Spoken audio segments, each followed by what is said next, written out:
So yan po, at sa mga oras pong ito ay nariyan po ang ating founder Konsehal Sani Carpio na ngayon po ay siya po ay nag-i-speech at nagsasalita po dito po sa mga members po ng Guardian.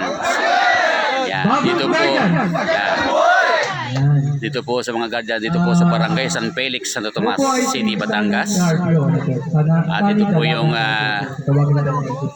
samahan po ng mga Alakdan Incorporated. At daran din po ang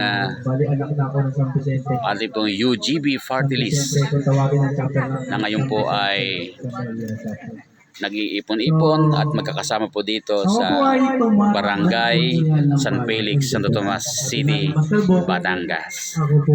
Yan po ang ating mga kapatid na Guardians dito po sa Santo Tomas City, Batangas. Sino pong gustong ipaglaban at magkaroon ng boses ang Guardians dito sa bayan ng Santo Tomas? Sino po? Wala po sa inyo. Kayo po yung mga bagong tayo na sila po. Okay. Mga taga-saan po kayo? San Vicente, San Vicente. Dito sa Santo Tomas, sa Santo Tomas, ano po? Ang isa sa nagkano po, baka tinatanong nyo, bago lang ako, bakit ako lumabag bilang konsel ng bayan? Yan ang mga tanong nyo po, ano po? Ako po ay, ang nagbigay po sa akin ng desisyon ay ang Diyos. Naramdaman ko po kasi na bakit hindi ako lumaban ang konsel ng bayan. Sabi niya. So yun ang nag-register sa utak ko at sa puso ko na lumaban ako ng konsel ng bayan. Kahit napakahirap sa aking sitwasyon bilang bago lang tayo tumatakbo. At anong magagawa natin? Alam mo, sa lahat naman ng pagkakataon, wala namang magagaling na nagsimula na magaling. Lahat ay nagsimula. So, umpisa, at natuto na po. Ang aking pinaglalaban dito, unang-una, ang mabuhay ang ating UGB Party List. Kilala niyo na po ba ang UGB Party List? Kayo po, kilala niyo na po ang UGB Party List? Okay. Ang layunin ng UGB Party List ay meron tayong health. Tinatawag ng health. Ano po? Health, education, livelihood, and peace. So sa health, yung unang-una nating priority. At yun din naman ang unang-una din na tinututungan ko dito. Sa daming humihingi ng tulong. At talagang halos araw-araw humihingi ng financial support. Lalo na sa health. Yun ang ating pinaglalaban. Kasi sa totoo lang, mura ba magkasakit? Mura? Mahal, di ba? Pag walang tutulong sa inyo, paano tayo, hindi ka siguradong mabuhay tayo? Unang-una, mamamatay na agad tayo sa gasto sa hospital. Diba? Unang pasok lang sa hospital, check up pa lang o sa emergency room, 7,000 na. May kakayahan po ba tayo? Wala, di po ba? Sa inyo pong mga bagay tayo, na-experience nyo na po ba na hospital mga kamag-anak ng kaibigan? Di ba po ba? Mahal. At ang problema natin dito sa bayan ng Batangas, sa lalawigan ng Batangas, ay dadalawa lang ng ating dito. Halos pinupuntahan na public hospital. Saan yung isang public hospital? Di ba sa Batangas? Isa sunod? Nasa Laurel. Di ba? Pero may bayad pa rin. Di ba may bayad pa rin?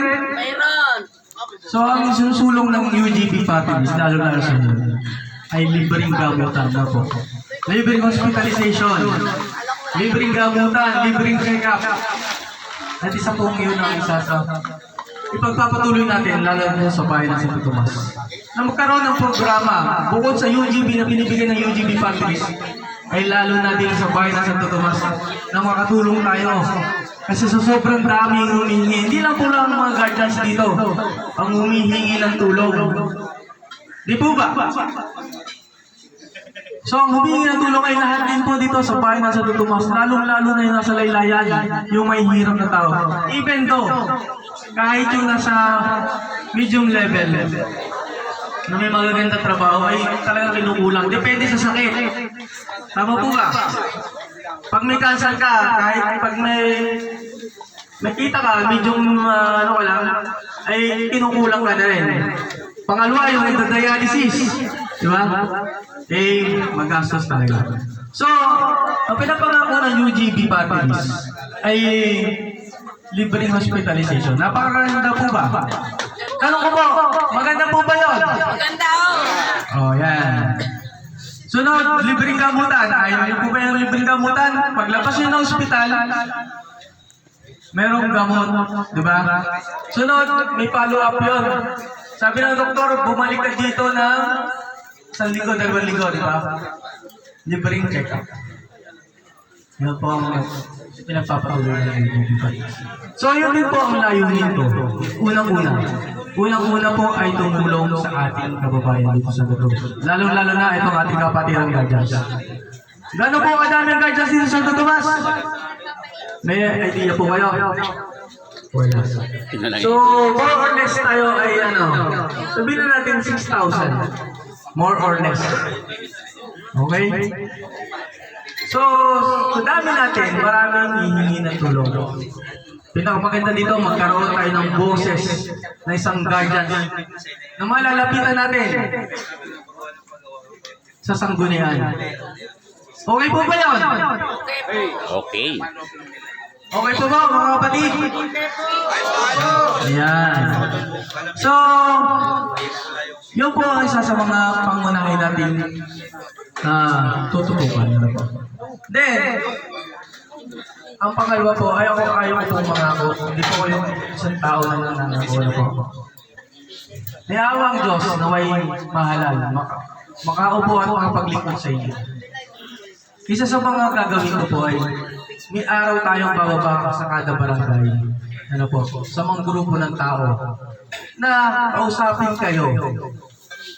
Anong pangangailangan nyo? Anong kailangan magagawa natin para matulungan kayo? Yan ang unang-unang tutulungan. Okay po ba yun? Ayan. So, para malaman nyo rin kung ano ba ang aking kakayahan. Ako po, kapakilala ko na rin po yung aking background. Ano po? Ako po ay isang graduate po ako ng Information Technology. Ano po, way back 2006.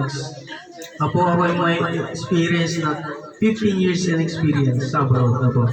Sa Qatar, nagtrabaho po ako. Permanent din ako nagtrabaho as an IT. Naging isang kumbaga, pinaka-leader. Kasi ang isang IT expert doon. Dalawa kasi ang hinahawakan ko kumbaga, lahi. Lahi natin mga Pilipino at lahi ng mga Indiano. So sa tagal ko ng panahon doon, yun ang isa sa mga patibay sa akin. Kasi ang mga kausap ko doon, hindi basta-basta tao. Mga general, mga officer ng military. So doon ako na-train, naging matibay ang aking loob doon. At yung aking management skill, pagdating sa mga problema na kailangan. Then way back after that, tapos ang nag-pandemic, hindi na ako nakabalik.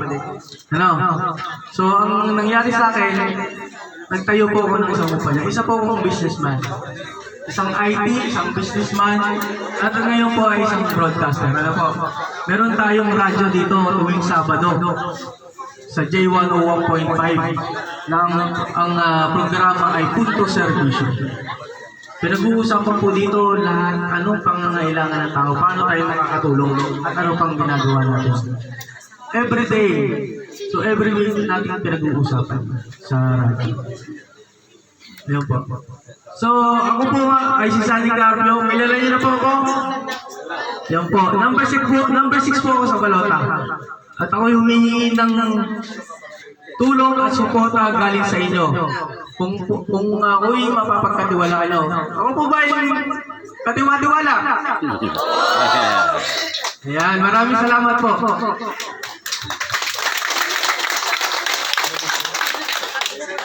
So yan po, at sa mga oras po ito, ay narinig po ninyo ang mga panalita at mga Narinig promos nyo na, at mga narinig nyo na ang sinabi po boses ng ng ating Guardians founder, founder upo Sunny sa Carpio. Kapitolyo ng Santo Tomas City. Walang iba kundi yung ating founder, Sunny Carpio. Okay, sa ating pong mga nandito ko ngayon,